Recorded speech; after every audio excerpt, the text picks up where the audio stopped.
आज ही Doubtnut app download करें। Doubtnut पर होगा अब आपके सभी मैथ्स, केमिस्ट्री, फिजिक्स और बायोलॉजी डाउट्स का सफाया। बस अपने क्वेश्चन की फोटो खींचो, उसे क्रॉप करो और तुरंत वीडियो सोल्यूशन पाओ। Download now. क्वेश्चन हमें गिवन है, right the negation of the following. नीचे दिए गए स्टेटमेंट का हमें निगेशन फाइंड करना है। सो स्टेटमेंट है, if she studies she will pass in exam. If से दो सेंटेंसेस कनेक्टेड हैं, कॉमा से सेपरेटेड हैं। सो हमारे पास में हम पहले दोनों जो स्टेटमेंट्स हैं उन्हें अलग अलग एक सिंबल के फॉर्म में रिप्रेजेंट करेंगे, लिख लेंगे, ताकि हमें लिखने में भी आसानी हो और बाद में हम उन्हें आसानी से समझ पाए सिंबल्स के फॉर्म में। So she studies, so let P, हम P जो सिंबल है उसे डिनोट करेंगे, उसके इक्विवेलेंट क्या होगा, शी स्टडीज। Q जो सिंबल है वो दूसरा जो सेंटेंस है उसके इक्वल करेंगे, she will pass in exam. ये जो दो सेंटेंसेस है उन्हें हमने P और Q के सिंबल्स के फॉर्म में लिख लिया है। सो हमारा जो स्टेटमेंट है, स्टेटमेंट हमारा वो इक्विवेलेंट हो चुका है।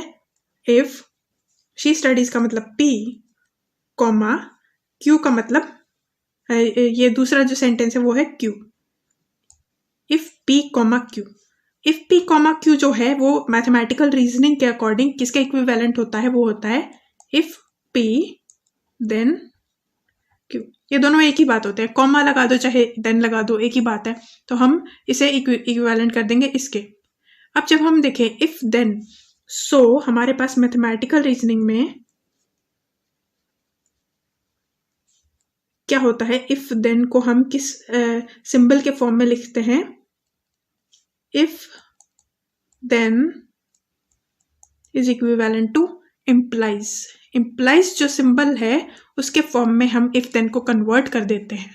सो हमारे पास जो स्टेटमेंट है वो इक्विवेलेंट हो गया है इम्प्लाइज के एक स्टेटमेंट के फॉर्म में। सिंबल्स में जब हम स्टेटमेंट्स को सिंबल्स में कन्वर्ट कर रहे हैं तो हमारे पास इम्प्लाइज आएगा, और इम्प्लाइज के लेफ्ट हैंड साइड में क्या आएगा, इफ और देन के बीच का स्टेटमेंट जिसका सिंबल है P, और देन के बाद वाला जो स्टेटमेंट है Q, यानी जो देन के बाद वाला स्टेटमेंट का सिंबल है वो आएगा इम्प्लाइज के बाद में। सो P इम्प्लाइज Q है, वो स्टेटमेंट का सिंबल फॉर्मेट हो गया। सिंबल फॉर्म हमारे जो भी स्टेटमेंट है उसका सिंबल फॉर्म है P implies Q।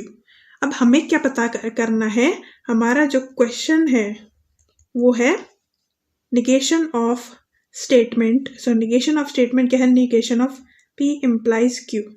Negation of P implies Q हमारे पास जो स्टैंडर्ड फॉर्मूला होता है वो इक्वल होता है, negation of P implies Q क्या होता है, P कंजंक्शन निगेशन Q के।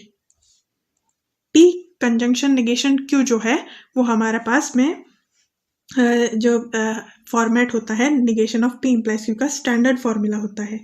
अब हमें पता है कंजंक्शन जो है वो तो एंड के अंदर कन्वर्ट हो जाएगा जब हम सेंटेंस के फॉर्म में लिखेंगे इस सिंबल को।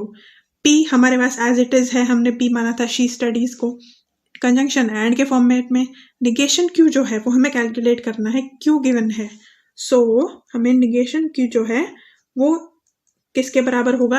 अब Q वाले सेंटेंस में हमें नॉट को इंग्लिश के रूल्स के अकॉर्डिंग ऐसे सेट करना है कि वो मीनिंगफुल सेंटेंस फिर भी बना रहे। So she will pass in exam में नॉट कहाँ इंसर्ट होगा, वो होगा she will not pass in exam.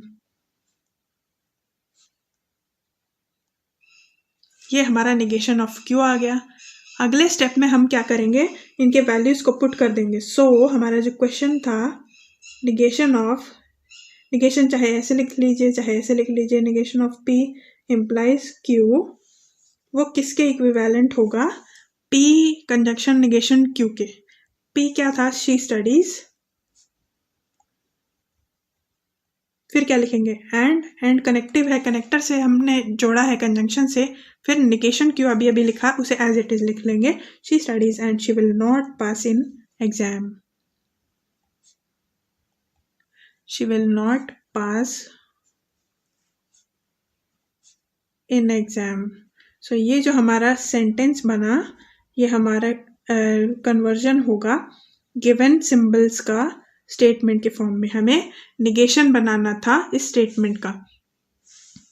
Question था, क्वेश्चन हमारा क्या कह रहा था कि राइट द निगेशन। सो इस जो स्टेटमेंट हमें गिवन थी उसका निगेशन हमें बनाना था। सो जो हमारा आंसर है she studies and she will not pass in exam, ये हमारा रिक्वायर्ड आंसर हो गया, निगेशन हो गया। Thank you. क्लास 6 से 12 से लेके नीट, IIT, जेईई मेंस और एडवांस के लेवल तक 10 मिलियन से ज़्यादा स्टूडेंट्स का भरोसा। आज ही डाउनलोड करें डाउटनेट ऐप या व्हाट्सएप कीजिए अपने डाउट्स 8400 400 400 पर।